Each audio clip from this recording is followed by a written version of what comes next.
Assalamualaikum warahmatullahi wabarakatuh. Ya, rekan-rekan, bertemu lagi ya. Bagaimana kabarnya? Semoga semua dalam keadaan sehat, tidak kurang suatu apapun, dan selalu dimudahkan dalam segala hajatnya. Ya, dan semoga selalu bisa merasakan betapa besarnya karunia Allah yang diturunkan kepada teman-teman semua ya. Tunggu dulu, saya mau tutup pintu dulu teman-teman, pasti mengganggu suaranya. Nih, tuh pintu tuh, tutup dulu ya.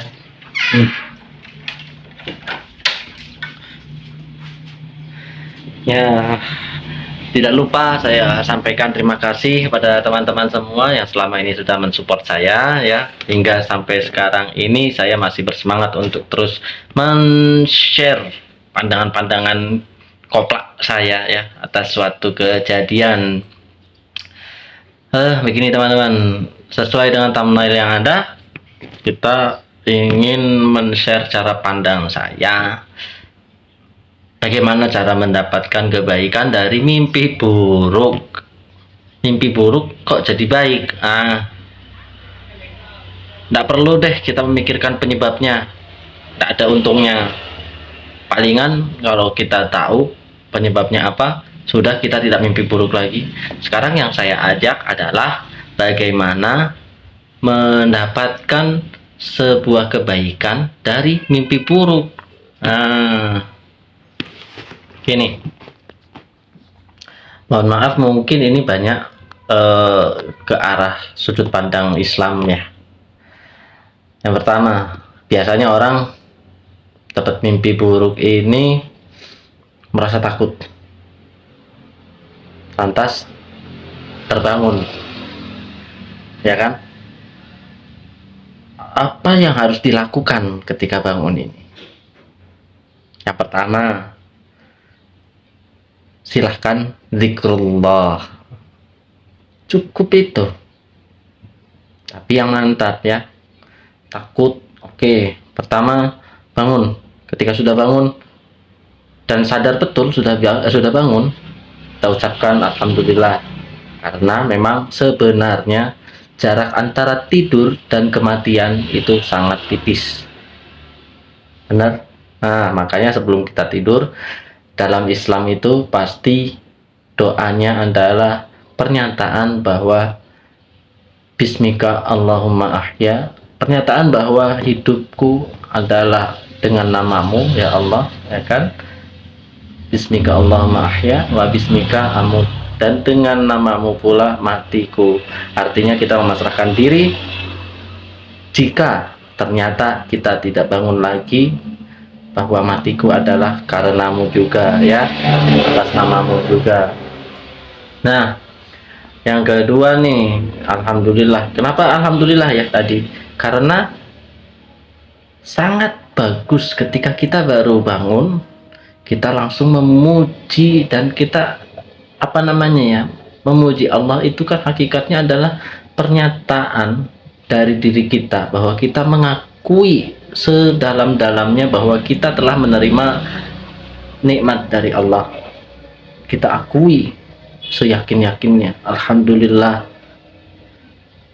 ya. Jadi ketika baru bangun tidur, kita awali dengan kalimat alhamdulillah. Kita nyatakan bahwa ya, saya mengakui Allah telah memberikan nikmat kepada saya, ya kan?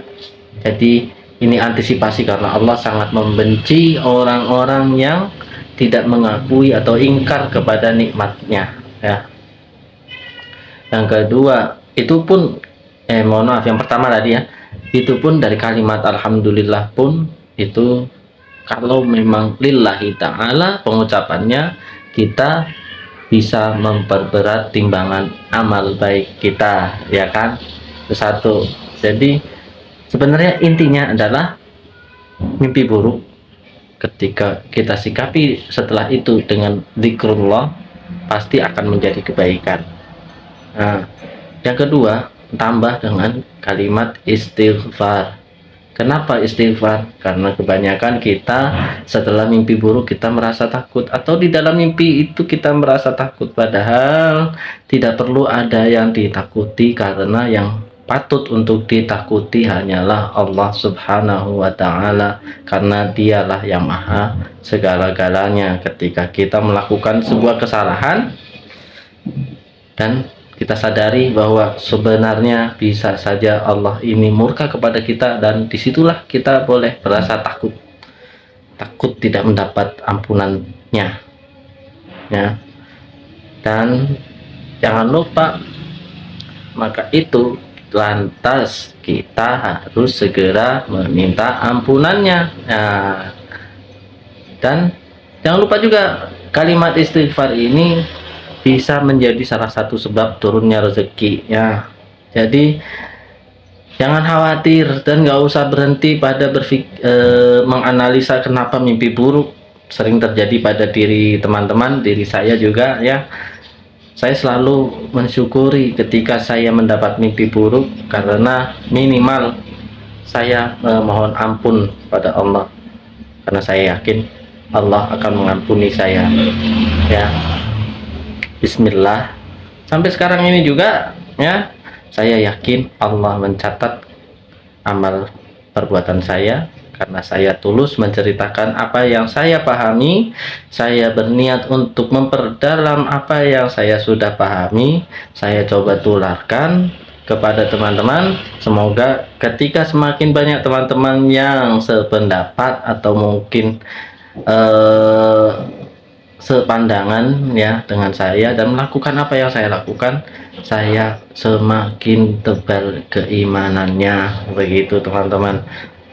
Lillahi ta'ala, saya tidak ingin sesuatu yang lain kecuali diridhoi oleh Allah Subhanahu wa Ta'ala, ya, kecuali mendapat keridhoannya.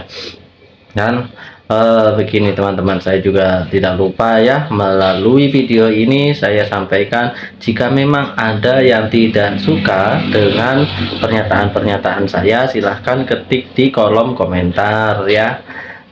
Kalaupun ada yang ingin mendapatkan support, ya, dari saya, insya Allah silahkan tinggalkan jejak di kolom komentar. Insya Allah saya akan berusaha membalas supportnya, karena saya sangat senang apabila melalui raga saya bisa membantu teman-teman yang lain, ya. Oke, mohon maaf apabila ada kesalahan, karena segala sesuatu yang kurang asli berasal dari saya, ya. Dan segala kesempurnaan hanya pada Allah Subhanahu wa Ta'ala, ya. Oke, terima kasih teman-teman. Assalamualaikum warahmatullahi wabarakatuh. Tutup dulu dong, tutup dulu. Wih.